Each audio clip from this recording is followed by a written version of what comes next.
tendencia a ser un poco visual, sobre todo por el pelo, y me gusta moverme por el escenario.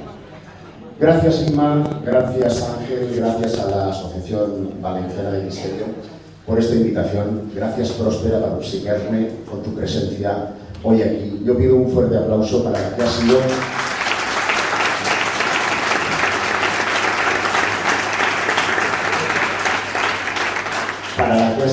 mamá ufológica de la tercera generación de investigadores.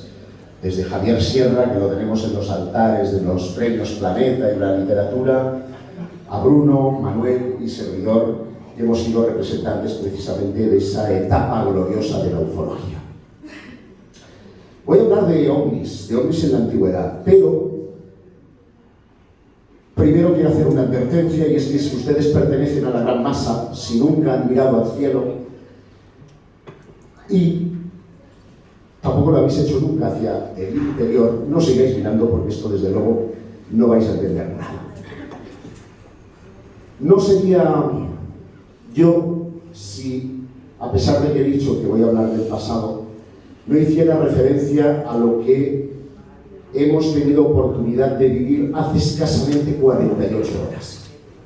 Porque os recordaré, parece que el mundo haya descubierto los ovnis hace 2 días, que todo el mundo habla de esa audiencia pública, de esa comparecencia que los legisladores estadounidenses han realizado para dar explicación de lo que hace 365 días recibieron como mandato de Joe Biden. Después de que el 25 de junio de 2021 llegara al Congreso un informe clasificado del que se extrajeron 14 páginas con el propósito de hacerlas públicas, supimos que entre 2004 y 2017 se habían producido 144 casos de objetos volantes no identificados, abro paréntesis, ahora ya los ovnis no existen, ahora les llaman UAP, y si antes los que estudiaban los ovni eran ufólogos, ahora los que estudiamos los UAP somos guapos. Cierro paréntesis. De esos 145 casos, 144 eran inexplicados, solo uno resultó ser un globo aerostático, un globo meteorológico. Manda huevos. 144 casos inexplicados. Y claro, se nos ha dicho que esta audiencia es que ya no sé qué día digo, fue el martes, miércoles, estamos a sábado, es decir, de hace 72 horas, no se había producido desde hacía 50 años, para ser exactos, desde hacía 55 años. La audiencia pública sobre ovnis previa se había hecho en 1967, nací en ese año, y Gerald Ford, que llegó a ser presidente de los Estados Unidos, era uno de los que, como en este caso Ronald Moultrie, pues fue allí a hacer preguntas a la USAF, a la Fuerza Aérea Norteamericana. En aquel entonces comparecía Edward Condon, que nada tiene que ver con los preservativos. Se llamaba así, pobre hombre. Yo me imagino en el cole lo frustrado. Tú, Condon. Edward Condon. Y Edward Condon dijo 3 cosas. Que los ovnis no eran físicos, que los ovnis no constituían ningún peligro para la seguridad nacional y que investigar ovnis era perder el tiempo y el dinero. Las 3 conclusiones que en 2021 saca el grupo de trabajo de la UAP, se llama UAP Task Force, son que los ovnis son físicos, que constituyen un peligro para la seguridad nacional y que necesitamos pasta para desarrollar armas para desactivarlos. Espérate que me dé la vena. ¿Qué parte me he perdido en estos 55 años? Han cambiado, literalmente. Que baje el sonido. ¿Qué parte me he perdido literalmente de todo ese periodo para que haya habido un cambio de 180 grados. 180 que van a ser 360, si no ya lo veréis tiempo al tiempo. Claro, surgen muchísimas preguntas. ¿Cómo hemos llegado hasta aquí? Se esperaba, o al menos los grupos ufológicos esperaban, que esto fuera una suerte de reconocimiento de la existencia de seres extraterrestres. Porque se ha dicho que estos fenómenos aéreos no identificados constituyen, en este caso, un desafío a la ciencia, porque son capaces de hacer aceleraciones de hasta 20.000 kilómetros por hora, que son capaces de soportar hasta 20 Gs de potencia. Para que os hagáis una idea, estamos a 1 G ahora mismo. 1 G es la gravedad de la Tierra. Un piloto de caza a los 6 Gs puede perder el conocimiento. 20 Gs, o eso no está tripulado, o realmente hay algo ahí que son superhombres o super extraterrestres, supermarcianos. Y que son capaces de acelerar y parar bruscamente o de mantener la misma trayectoria en el cielo que en el mar, objetos transmedia. La pregunta es obvia. ¿Hay alguna potencia en el mundo que tenga la capacidad tecnológica de llevar a cabo este tipo de maniobras? Y la respuesta es clara, no. Y esto es un desafío. Claro, inmediatamente dices, si no son los rusos, por razones obvias, si tuvieran un arma tecnológica tan desarrollada, no tendríamos 87 días de guerra. Con el tercer día hubieran arrasado. Y llevan 87 días de guerra. Si no son los rusos y los chinos, que son los otros adversarios, resulta que están igual de pringados que estos, buscando soluciones con una iniciativa similar para explicar esos drones, esos UA, ¿qué demonios tenemos entre manos? Y ahí caben todas las posibilidades. Yo no tengo ninguna prueba definitiva que apunte a que los ovnis, que los UAP, sean naves interplanetarias tripuladas. Ninguna. Sí tengo el convencimiento, la creencia de que ellos existen, que nos visitaron, que es lo que voy a tratar de explicaros, que prometieron volver y que posiblemente, y esta es una opinión de verdad sincera, el fenómeno ovni actual no tenga nada que ver con aquellos dioses del pasado. Porque su forma de comportarse es radicalmente distinta. Entonces, bajaron para instruirnos, para civilizarnos, para que aprendiéramos a andar. Ahora juegan con nosotros al gato y al ratón. Y eso abre más interrogantes, porque si de verdad estuviéramos frente a una civilización extraterrestre, después de 70 años de fenómeno, porque todo esto empezó en 1947, es evidente que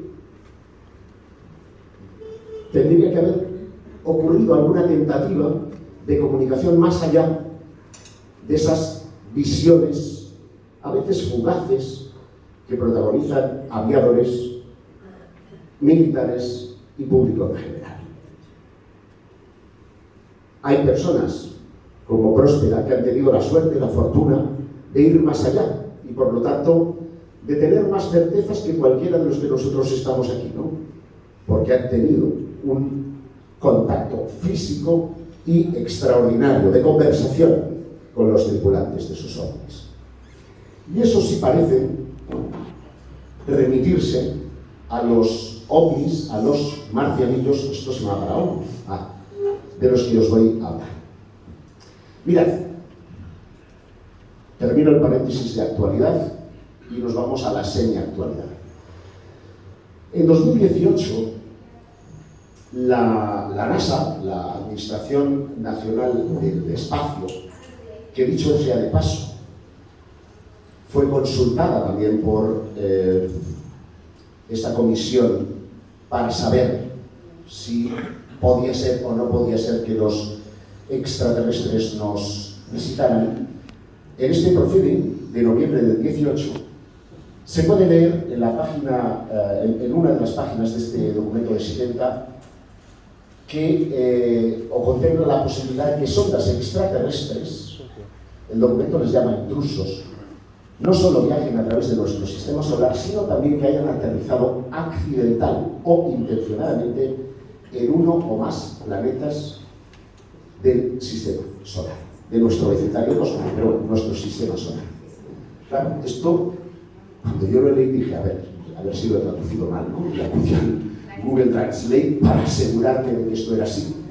Y textualmente decía, debido a que los registros geológicos, paleontológicos y arqueológicos de la Tierra son incompletos, es posible que la Tierra misma albergue tales artefactos, aunque nuevamente esta idea a menudo se combina con la imaginación popular no científica e historias de ciencia ficción sobre visitas extraterrestres, y por eso hay que abordarlo con cuidado. Esto es una recomendación a científicos que estaban reunidos en Nevada, en esa reunión que tenía como propósito abordar las líneas de investigación futuras de cara al hallazgo de vida extraterrestre. Yo he pensado, siempre he pensado, que desde el año 47 hasta la actualidad hay una especie de plan, no sé si llamarlo cósmico, porque en realidad es muy terrestre, para determinar el momento en el que la humanidad está preparada para dar la gran noticia. Y desde hace 5 o 6 años que tuve oportunidad de conocer a una persona que es de esos lobbies que presionan al Congreso para llegar al momento actual en el que nos encontramos, vaticiné que en mayo de hace 2 años íbamos a tener una noticia importante, y así se produjo, y fue el principio de esa desclasificación. Y esa persona está convencida, se llama Stephen Bassett, por si queréis buscarlo en internet. Stephen Bassett me decía que existía un plan de mentalización de la humanidad para llegar a la gran noticia. Y si ustedes se fijan, hubo un cambio de discurso incluso dentro de los propios científicos. ¿Os acordáis de Stephen Hopkins, por ejemplo, ¿no?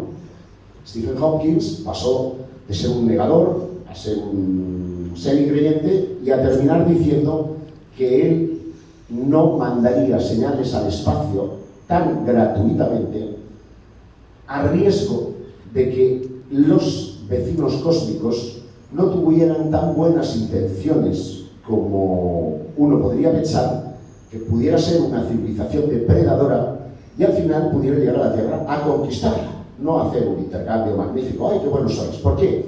Porque en la historia de los contactos de las civilizaciones, como veremos a continuación, lo que suele ocurrir es que la civilización más desarrollada tecnológicamente impone, aunque sea por la no violencia, sus capacidades, su modo de vida, sus creencias, su tecnología a la que está creciendo. Los humanos, nos cuesta todavía levantarnos, porque andamos a garrotazos y cometiendo errores uno detrás de otro. Pues imagínense, yo siempre digo cuando veo estas reuniones de la Unión Europea para tratar los temas importantes, digo, joder, si los 12 vecinos de mi escalera se pelean como energúmenos por la derrama, imagínense ustedes cómo tiene que ser el Parlamento, que todo el mundo quiere lo mismo, ¿eh? Entonces, eso es interminable. Entonces yo creo que existe un plan de mentalización para ir acercándonos. Esto se ha ido un poco la olla, creo, eso es. Nunca mejor dicho, se ha ido la olla. Esta olla guarda una clave extraterrestre. No lo digo yo, lo dice la NASA. Cuando yo descubrí este documento, también aluciné, porque hablaban de esta olla en los siguientes términos. Fascinado por... Bueno, no he dicho que el documento anterior fue rescatado a través de una ley que a mí me encanta, que es la FOIA. Escuchen bien, F-O-I-A, no piensen en guardias. Freedom for Information Act. Steven Gersten, que es el impulsor de la Black Ball, la bóveda negra o la bóveda oscura, es una página web que aglutina toda la documentación de las demandas que va haciendo ahí a la administración norteamericana, quien, amparándose en esta ley que se creó después del escándalo Watergate, pues él pone palabras clave, puede ser UFO, Ancient UFO, por ejemplo, ¿no? Y le dan documentos en los que tachan las cosas que afectan a la seguridad nacional, pero le pasan el documento. Algunos, ¿usted qué es? Yo soy marcianos, ¿no? Algunos de esos documentos son puramente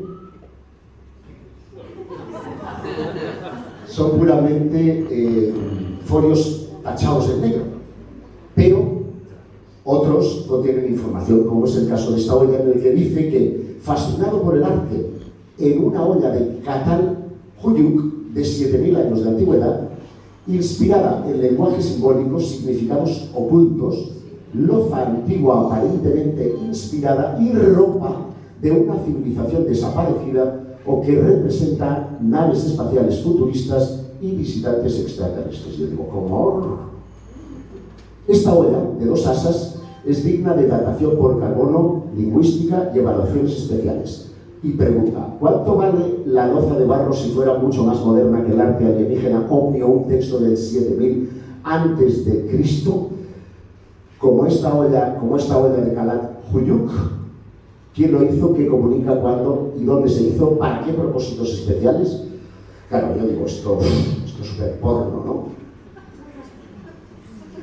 De entrada porque el texto, que en inglés estará por ahí completo, efectivamente, situaba Catal Huyuk, pues en la India. Y yo digo, no, eso está en Turquía.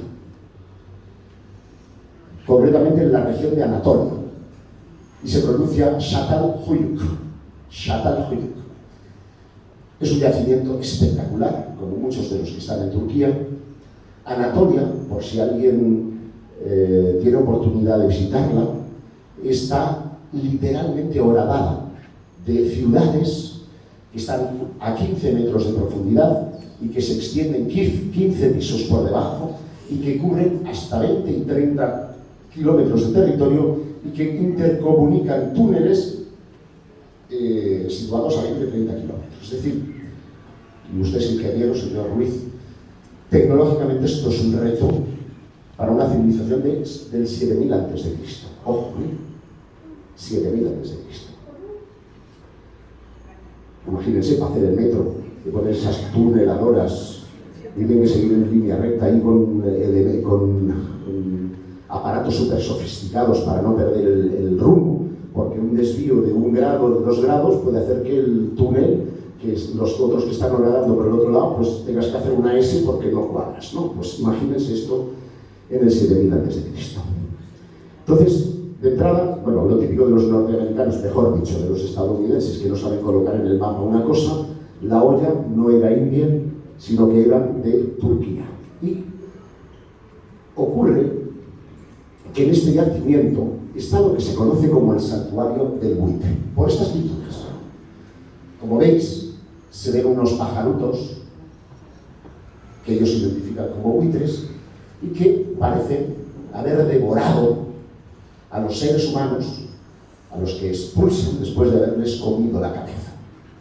Pues joder, la escena es brutal, desde una perspectiva artística, que los científicos creen que es una representación simbólica del alma, y esta sería el alma, los buitres que caen y se han despojado del cuerpo físico. Esto te encantará, Aldo, porque en el fondo está representando la huida, ¿no? El cuerpo es la camisa, el alma es lo esencial, vuela después de haber hecho su recorrido por aquí. Pero, ¿y si el arte no fuera tan simbólico?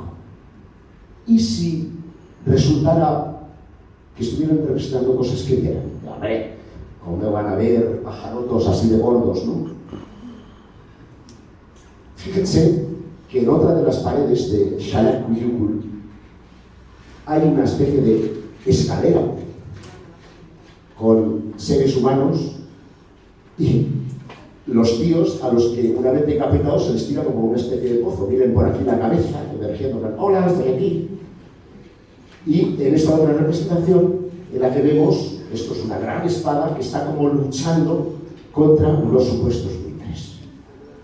Y ahí vemos que, y hoy sí resulta que no es tan figurativo. Sí resulta que quisieron representar de forma figurativa algo, pero estuviera realmente representando un combate en la antigüedad.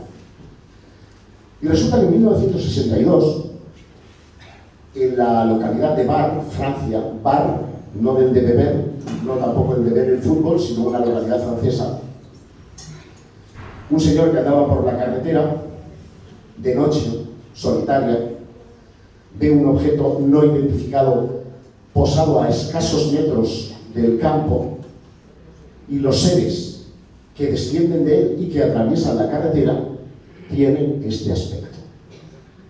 Pájaro que te pilla. Podría ser, por lo tanto, que se estuviera relacionando esos antiguos grabados con cosas, al menos con una parte de los mitos que tienen que ver con seres alados, estuvieran haciendo alusión no tanto a un mito, sino a cosas que veían. Mirad, uno de los yacimientos más espectaculares del mundo en estos momentos es Göbekli Tepe, también en Turquía. Se trata de templos circulares que tienen unas Ts, unas columnas en forma de T. Uno podría pensar que esto era para sujetar vigas, ¿verdad? No. Tampoco era para descarnar cuerpos. Se podría poner el cadáver aquí encima y que fueran los buitres quienes se los comían. No.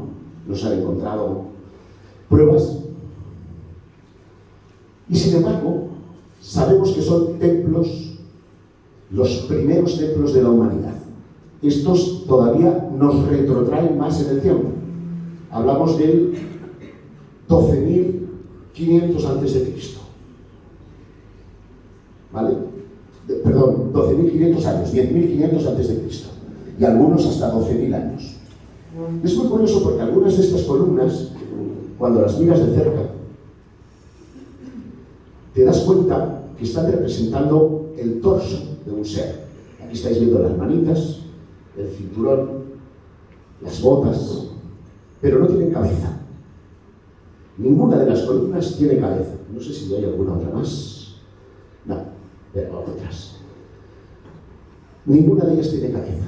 ¿Y sabéis qué se encontró sepultado alrededor de esos templos? Única y exclusivamente cabezas. ¿Os acordáis del templo de los buitres? ¿Qué es lo que le faltaba a sus cuerpos? Cabezas. Esto se llama ufología comparada. Saquen ustedes sus propias conclusiones. Bueno, esto debería de haber sonado porque sale la musiquita de Indiana Jones. Tan, tan, tan, pero no suena. No pasa nada. Es que siempre he deseado esto. Mirad, lo de la ufología comparada, hace mucho tiempo que lo practiqué. Fue 2008, Patricia, corrígeme, o antes, por ahí, ¿no? 2008. Viajamos a Nicaragua, al archipiélago de Solentiname. Fue una aventura brutal porque cuando aterrizas en esto, en una pista que está en medio de la selva. Tú realmente, el piloto me dio la ocasión de poder ver el aterrizaje desde ahí, sentado. Tú estás viendo verde, verde, verde, verde, verde, verde, y de repente se abre una cosita en medio de la espesura y ahí aterrizas. Y bueno, la sacudida os la podéis imaginar, ¿no? Es para ponerse los huevos de corbata. Iba a ver a este hombre que se llama Ernesto Cardenal, que los que ya peináis canas como yo recordaréis por ser aquel sacerdote que impulsó la contra sandinista haciendo que todos los campesinos rezaran lo que llamaban la misa campesina. Bueno, montó un Cristo bastante apasionante. Y como esto tenía que ocurrir al día siguiente, pues nos fuimos a la isla de Mancarrón, dentro de ese archipiélago de Solepiname, porque yo había visto en un museo que se llama Museo Sini una cosa que le llamaban la Cueva del Duende. Y esta es la Cueva del Duende, en Nicaragua, porque estas caritas que veis aquí y esta más grande se les consideraban ánimas que salían en forma de luz del lago y se perdían en la cueva. Y había el ídolo más importante, que es el duende que da nombre a la cueva, sería este que estáis viendo aquí. Como veis, es un tipo con una panza como la mía, con una cola... Ah, no, como la mía no. Y con... Es que a mí me gusta ser muy de la broma. Y con 4 dedos y 3 dedos, una especie de circulito superior, y digo, hostia, esto yo lo he visto. Porque hacía pocas fechas habíamos estado contemplando el solsticio de primavera desde la Fresnera, en Teruel. Y este es el ícono de la Fresnera, donde también tiene 4 dedos, 3 dedos, el circulito más superior. Se nota que el ramo español es menos que el latinoamericano. Ahí lo dejo. Pero las similitudes son notables. Y es curioso, porque un estudio antropológico demostró que así es como representaban el sistema solar nuestros antecesores. Estarían representando los planetas que ellos veían, los que formaban parte de las miradas sin telescopio: Venus, Marte, Mercurio, Venus, Marte, Júpiter, Saturno y Urano. Hasta ahí. Y esto era el Sol. Incluso aquí ellos dibujaban un río, ¿no?, que no está en el caso de la Fresnera. Dije, demonios, qué forma tan curiosa que dos pueblos alejados entre sí por un océano hayan decidido representar de una forma ideográfica las mismas cosas a un lado y al otro de dos continentes. Porque no es aquello de, te mando un email, oye, para representar la luna ponle un círculo en la cabeza, mándalo. No. Colón descubrió América en 1492. Bueno, vale, los vikingos, todos menos ellos, llegaron antes. Pero no tan antes. ¿Cómo es posible que el pueblo náhuatl y los íberos de la península quisieran representar las mismas cosas? Está colgado. Claro. Fíjense en esto. Arriba estáis viendo inscripciones de lo que son conocidos como los ladrillos de Comacalco, en México. Y abajo, una escritura bereber. Hay muchas semejanzas. Demasiadas semejanzas. Que es que, ¿quién les enseñó a escribir? ¿Fue el mismo profe? Ya que hablábamos de los vikingos, en Escocia se encontró esta piedra que se llama la piedra Rehenes y que fue descubierta en las excavaciones del cementerio medieval de Ichmagnok. Perdonen por mi finés. He puesto este circulito en rojo porque quiero que vean que aquí hay una especie de bolsito, como de odre, ¿verdad? Un odre que yo me cansaré de ver en otras latitudes. Antes les mostré Göbekli Tepe. En esta cenefa tenemos de nuevo la misma representación. En esta representación del hombre pez de Caldea estamos viendo la misma representación. Hay más. Claro, yo me preguntaba, ¿Esto qué puede ser? Está un poquito ahí renqueante el ordenador. Ahí está. Más representaciones. Babilonia. El mismo.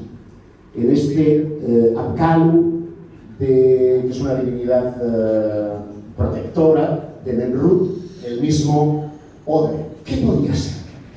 Me lo preguntaban otra vez. Y al final llegué a la conclusión de que era el bolso. No, perdón. No era eso. México. Rafa, que te vas muy cerca, lo vas a poder ver en el Museo Nacional de México, el mismo Odre. Además, es que soy muy friki, lo sé, que es su gestión seguramente, pero joder, me parece un asco, hostia puta. Dioses astronautas. Claro, luego por internet salen mil cosas frikis. Bueno, esto no es cosas frikis de internet. Yo me preguntaba que como tampoco pues en Louis Vuitton, esto lo encontré en un museo y digo, hostia, una representación de un Odre, ¿no? De estos míticos, y decía que era un peso. O sea, igual me los encontré en Azerbaiyán, que os vais a ver ahora. Ahí están. Son pesos, hipotéticamente. Entonces yo, claro, me imaginaba al sacerdote, al sacerdote, con el peso, y es como aquello cuando te está persiguiendo el ladrón. ¿Qué hago? No, pues tíralo para poder salir corriendo más rápido. No tiene lógica. No tiene lógica. Es evidente que debía de representar alguna otra cosa de la que hemos perdido el registro. Y de ahí que, ahora sí, por internet salgan 10.000 representaciones que tratan de vincular pues, a los sistemas que los astronautas llevaban. Esto sí es una paritoria. Porque ¿creéis realmente que los extraterrestres van a necesitar de cascos o de ir ataviados igual que los astronautas? ¿O es que ahora lo relacionamos porque así es como nosotros viajamos al espacio? Cualquier caso significa que tenemos un enigma. Y ese enigma también lo vamos a encontrar en otras latitudes. Nos vamos a Irlanda. Y Ma, tú me dices... ¿Dónde estás, Ima? Salió. Tú me dices cuánto tengo tiempo. No, ya sé, media hora más como poco, pero que estoy a un tercio, por eso lo digo, ¿eh? Bueno, si no ustedes me callan y me un poquito de agua.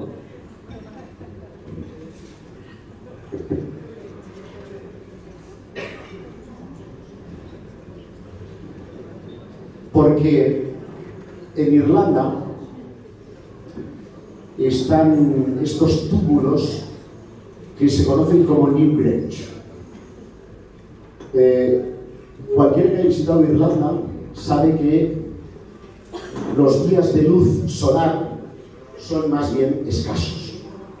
Esto es como Galicia, pero exagerado. Llueve o está gris.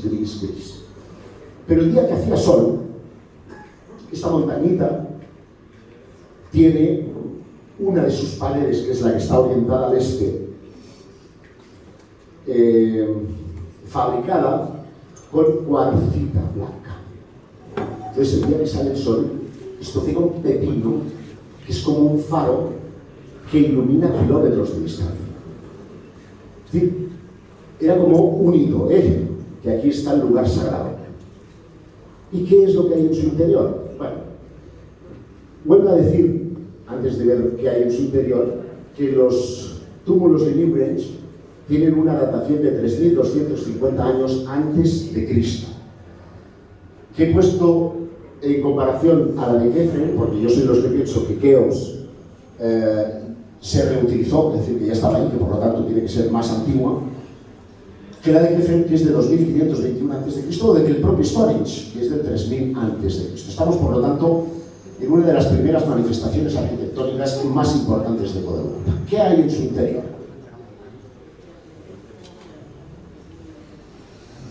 Bueno, pues antes de entrar a su interior, esto es como... Vamos a ver una serie de piedras gigantescas, piedras que pueden llegar a pesar 90 a 100 toneladas, que están llevadas desde a tomar por culo.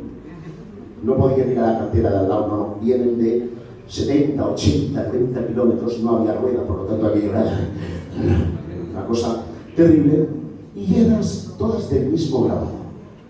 Espirales, espirales, espirales para este lado, espirales, espirales, espiral para este lado.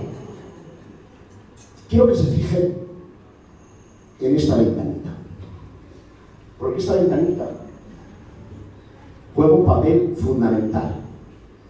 Resulta que cuando... ¿Cómo se llama el pavo este?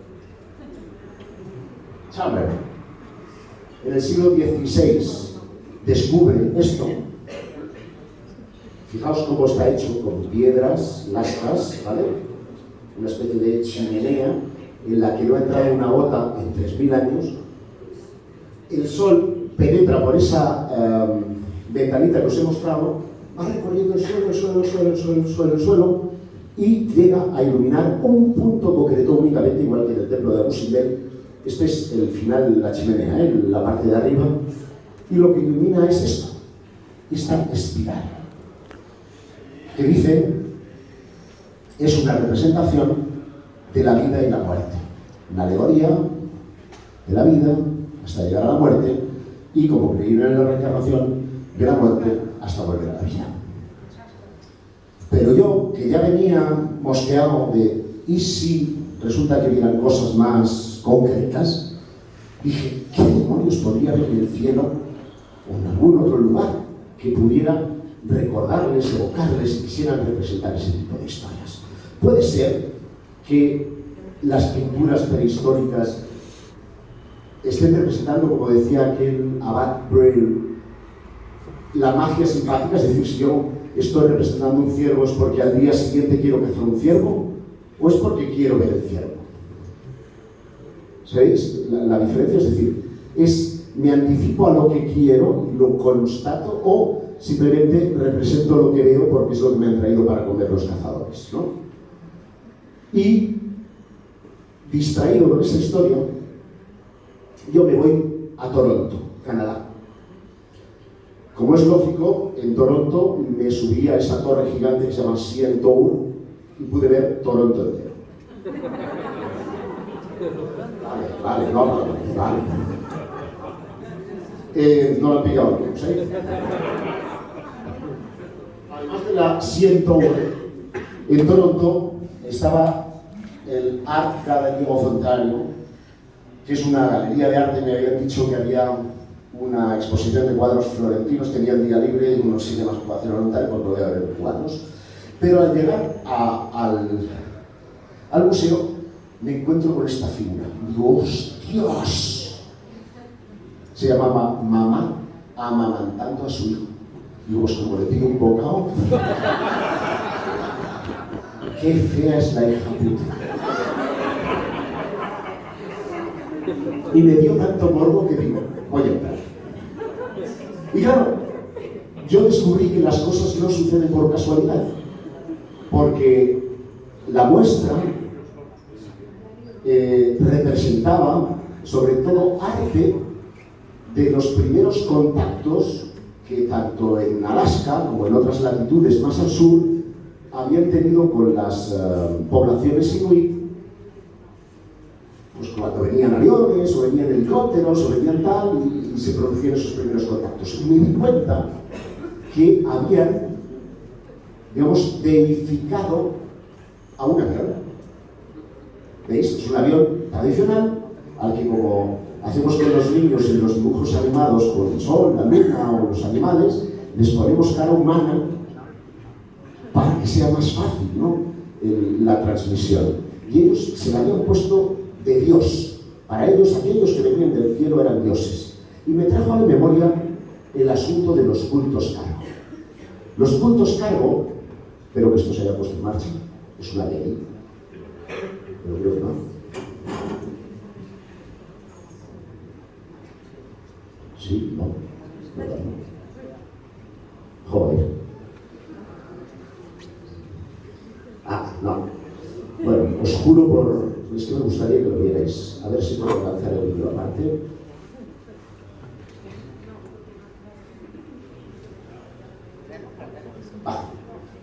Tipo de archivo desconocido. Va a ser que no, os quedáis con las ganas. Pues es una putada. Bueno, os cuento. Mira, por favor.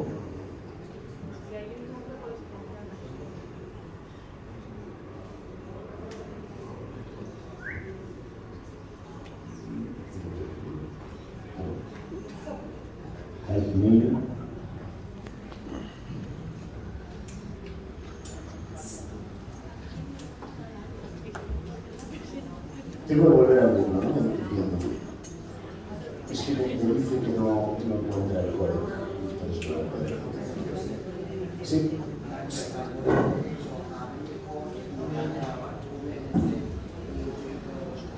Estoy intentando buscar la presentación ahora. Perfecto. Estamos.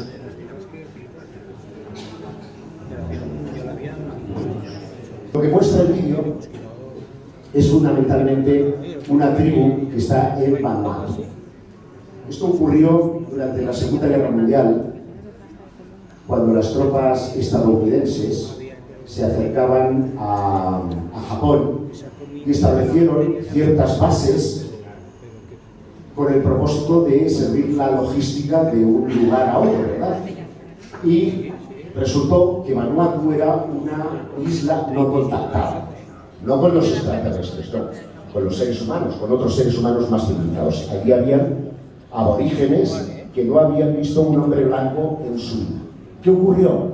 Que de repente ven unos barcos a aparecer en la lejanía, como descienden otros barcos más pequeños que les llevan hasta allí, donde unos tíos uniformados llevan allí, suben una bandera, toda la mañana a las 7 de la mañana están así haciendo gilipollas, y cuando ven a alguno de ellos, les decían, "Where are you from? Where are you from? Where are you from?"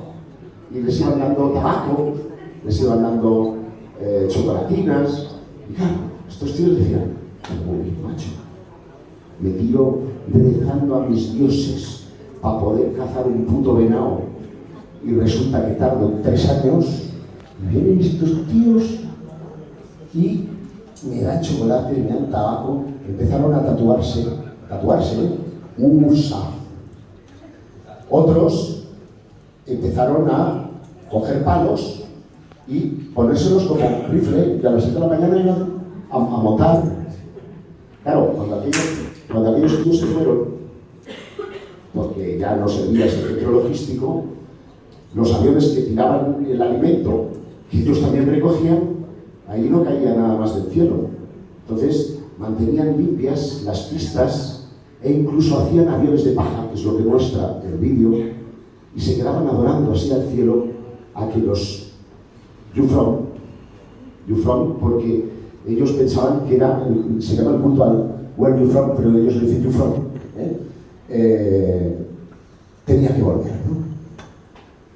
Yo dije, ¿y si realmente, ahora vuelvo al punto en el que estábamos y soy capaz de encontrarlo, esto de los cultos cargo pudiera explicar ese comportamiento?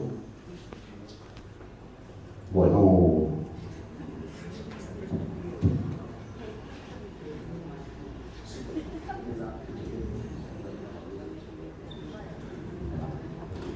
¿y si esto en realidad estuviera de alguna manera revelando un patrón de conducta que no solamente ocurrió en el 47 durante la guerra, sino que los seres humanos, como trata Arthur Sinclair en aquella escena de los monos con el monolito, hubieran podido estar impresionados por otros seres que hubieran podido ver del espacio? Fijaos que yo no os estoy dando ninguna prueba, simplemente indicios que una mente racional puede hilvanar para llegar a una determinada conclusión.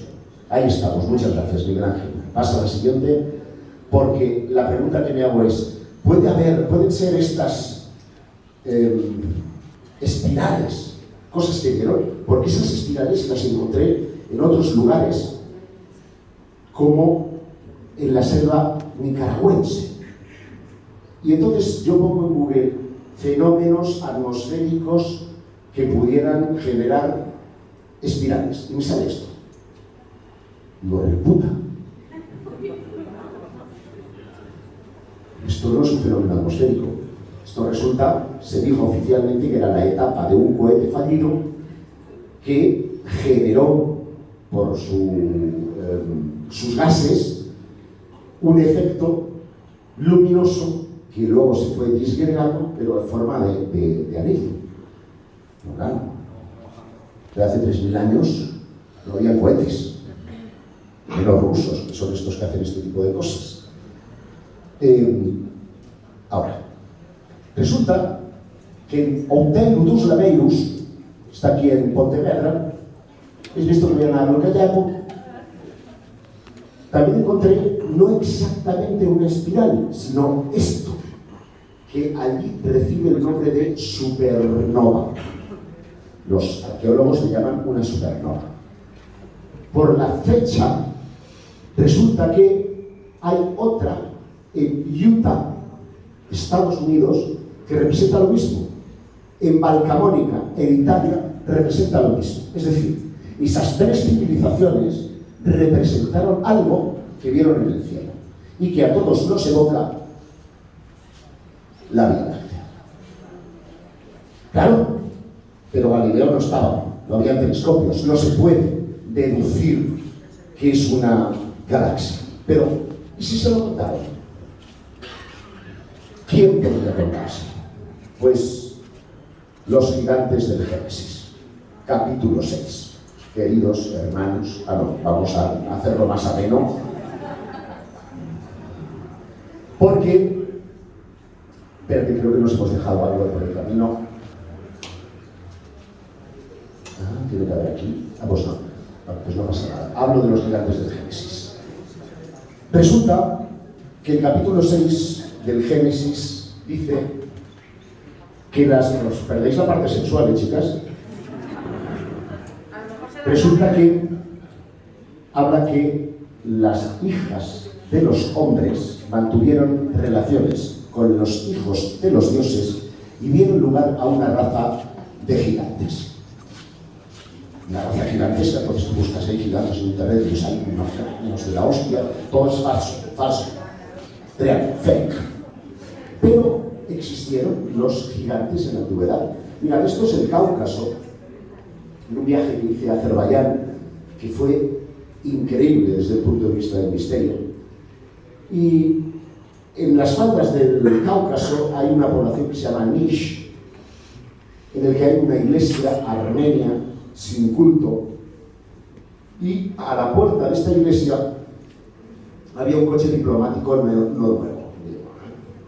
¿Qué hace un coche diplomático noruego? 10 minutos. Puedo tirar, ¿no? ¿Qué hace un coche diplomático noruego en un sitio tan raro como este? Entonces, resulta que esta es la iglesia sin culto.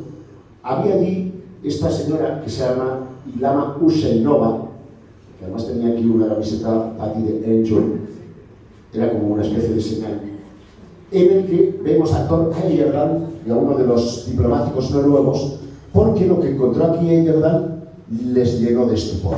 Y es que debajo de esta cripta había un esqueleto de 2 metros 40 centímetros. Claro, para la media de aquel momento era 1,50, 2 metros 30, pues le llegas, bueno, por un sitio indescriptible. Y no es el único lugar, esta es la puerta del Danubio, también en Serbia. Y en Serbia hay un yacimiento que se llama Lepečki Vir, es este. Ahora ya es un complejo turístico, pero cuando yo fui todavía estaba en excavación. Y esto de aquí es mortero. El mortero que hacían los romanos en el siglo I, estos ya lo hacían 7000 años antes de Cristo. 7000 años antes de Cristo. ¿Y qué había de particular en este yacimiento? Bueno, como veis, llegué en plena excavación, estaban ahí etiquetando, etcétera, etcétera. Pues este es un mapa del universo de esta civilización. Pasamos a la siguiente, vamos a ir a toda castaña, dejamos ahí. Otro esqueleto de 2 metros 30. que está al lado de una cabeza de Uro, vamos, una especie de toro. No se sabe si porque el Turo, si porque el Uro lo mató o porque el Uro pudiera ser o tener un significado totémico, pero en cualquier caso está ahí. Y además me llamó la atención que el otro enterramiento de gigante tenía esta posición, la postura del loto. Y de nuevo, mira, que se me pone de nuevo hago las comparaciones, porque si tú te vas a México, tomad nota chicos que os vais ahora, nos vamos a México rápidamente, ya voy a toda la pastilla, porque estoy viendo que hay muchos frisos de la cultura maya que veréis que tienen posturas yógicas o mudras, que son posturas de las manos para mover energéticamente el organismo. Incluso hay un especialista, perdonad por mi chino, Xiao Pan Guan, que llegó a decir que habían las posiciones más importantes eran el Lalitasana o postura relajada llena de gracia. Esto me suena un poco al Ave María. Y mudras en gestos de manos y pies. Y aquí no sabéis que encontré dentro del templo de Rosalila, que tuve oportunidad gracias a los arqueólogos americanos y al que fue guía del rey emérito, ahora impronunciable, ¿verdad?, en la época. Pues espirales. Es como si hubiera una especie de conocimiento madre del que han partido todos los demás y que curiosamente nos hablan de que en el caso de América esos vamos a decir educadores o no sé el sinónimo los que vienen a ayudarnos la danza, la arquitectura, la escritura, la ganadería, la domesticación de animales, etcétera, etcétera, etcétera, vienen del este. Y si tú estás en el continente europeo o africano, las leyendas hablan de que vienen del oeste. Dijo ahí, ¿qué hay medio? No hay nada, porque por la teoría de la deriva continental tenemos ahí una historia que no permite que ese mito de la Atlántida hubiera podido prosperar. 5. Qué mala rima. Además, si tú en Copán, que esto está en Honduras, examinas digamos, esto es una especie de mesa, ¿no?, que está bordada por los 4 costados. Estamos viendo al rey conejo, que es al que le falta la cara, al lado de un tipo con forma de reptil. No es baladí el asunto después de los reptiloides, bla, bla, bla.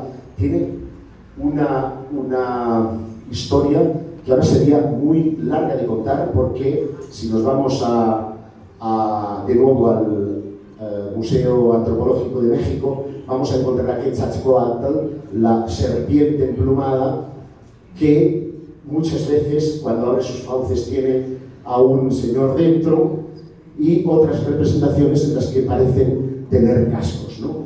Es más, hay algunas cosas que son tan llamativas como esta. Recordáis que siempre se nos ha dicho que cuando los españoles llegamos al nuevo continente se nos confundió con Quetzalcóatl, porque le escribían con barba, le escribían con casco, con yelmo, y hostia, gafas, las primeras gafas no se inventaron hasta 1280. ¿Cómo es posible que una civilización americana que no tenía gafas estuviera representando gafas? A lo mejor es que los dioses la llevaban. No sé si Cortés, Pizarro, Orellana y tantos otros conquistadores llevarían gafas, pero desde luego resulta llamativo. Como llamativo es también esta pirámide, que es la de Tikal, también en México, que la civilización maya siempre estuvo vinculada al mundo de las estrellas. Concreto, toda su mitología gira en torno a las Pléyades. Creo que están ahí. Bueno, dejamos ahí. Un complejo estelar situado a 440 años luz de distancia de la Tierra. Eso está lejísimos. A la que se decía vinieron esos seres que educaron a los humanos y que luego, cuando se fueron, prometieron regresar. Estamos viendo aquí, en el solsticio de primavera, o sea, en el equinoccio de primavera, cómo la serpiente, o sea, arquitectónicamente dispusieron la pirámide de tal modo que las esquinas dan contra la balaustrada de la escalera, que tiene 364 escalones, y el de arriba es el que conforma el 365, que marca los días del año. Y va haciendo una ondulación donde debajo está Quetzalcóatl con las fauces abiertas. Este es el cuadrángulo de las monjas, bautizado así por los conquistadores cuando llegaron a Uxmal, en donde la orientación también está dispuesta hacia el complejo de 440 años luz de la Tierra. Y os ponía lo de Tikal porque vista desde el aire parece como si fuera una serpiente enroscada, y lo vemos aquí también en esta misma representación en la que vemos esa espiral. ¿Recordáis las espirales? Que al final deviene, aquí vemos el cascabel de la serpiente, esta es la cola, se enrosca hasta que sale aquí la cabeza. Por lo tanto, la representación, que ya cabe, no, la representación, voy ya muy rápido, nos evoca de nuevo a ese mito de la, vamos a llamar Atlántida. Esto es uno de los códices que están en Mexcaltitán, fue descubierto en Mexcaltitán, también está en el Museo de la Antropología de México, en la que vemos cómo el pueblo azteca emigró en una travesía de prácticamente 2 siglos hasta su tierra prometida, que era el lugar donde la profecía de Tlaloc decía que era donde un águila se colocara en un nopal con una serpiente en la boca. Y conocéis la canción de Guadalajara en un llano, en México en una laguna, pues fue a parar en una laguna, de modo que todas las construcciones del entonces México DF, pues la propia catedral tiene un péndulo que cada vez está más torcido a causa precisamente de esto. Fijaos, en México hay una cosa que se llaman los gigantes de Tula, que son estas columnas que tienen este penacho, que tienen este extraño cosita en una de sus manos, y que en Egipto son representados de esta manera. Estos son los pueblos del mar egipcio, estos los atlantes de Tula, lo que os hablaba. Así representaban a los que venían del este y el oeste, desde el este y el oeste respectivamente, como si hubiera ciertamente una civilización a medio camino entre ellos. Y ya que cito Egipto, esto lo vamos a pasar, pues no lo voy a enrollar aquí. Claro, esto es la relación con Orión, espera, aquí nos quedamos, la relación con Orión, porque también es una civilización que ha puesto sus dioses en las estrellas. De hecho, cada faraón era metido en una pirámide con el propósito de convertirse en estrellas, de manera que las pirámides realmente son máquinas de la inmortalidad. Pero hay una cosa que yo no me resisto a poder contarles y que cierra el círculo, ¿no?, de buena parte de las cosas que os he estado contando. Y es este papiro, que se conoce como papiro de Turín o caño de Turín, porque se conserva en la ciudad transalpina italiana, y que ofrece un listado de todos los faraones, desde Narmer, que es el primer faraón que unifica el Alto y Bajo Egipto, hasta la época de los Ptolomeos. Es decir, que recoge prácticamente toda la historiografía. Curioso, porque los arqueólogos que han consultado otras fuentes y han encontrado, han hallado correspondencias, una por una, fil per randa, que decimos en catalán y en valenciano, todos esos nombres. Pero, ¿por qué relega la ciencia a este canon al orden de la mitología?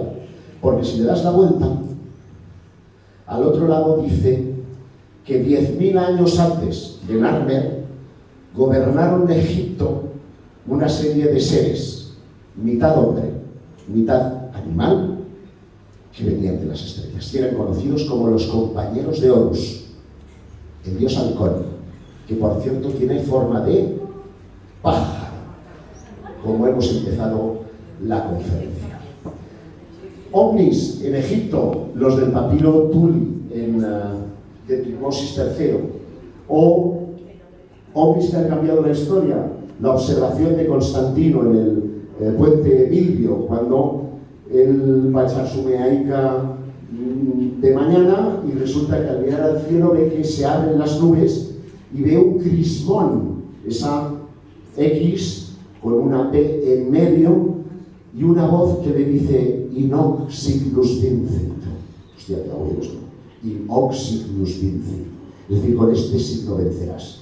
Y él manda cambiar todas las águilas imperiales que habían en sus estandartes por el crismón, un símbolo cristiano, que acaba convirtiendo un ovni, ha intervenido en los asuntos humanos y nos ha hecho a todos monoteístas de golpe y porrazo. Quiero terminar con una reflexión. Muchas veces me he pensado, ¿por qué esa fascinación que sentimos todos al mirar al cielo? No sé si muchos de ustedes, pero yo, como si realmente hubiera venido de ahí, o me uniera algo, ¿no?, con ese firmamento que nos ilumina. Ahora menos, porque la contaminación ambiental no nos lo permite. Y siempre he pensado que del mismo modo que las truchas remontan río arriba para encontrar el lugar en el que nacieron, nosotros miramos al cielo buscando nuestros orígenes. De modo que yo les pido, no dejen de mirar al cielo, porque tarde o temprano vamos a encontrar allí de dónde somos y de dónde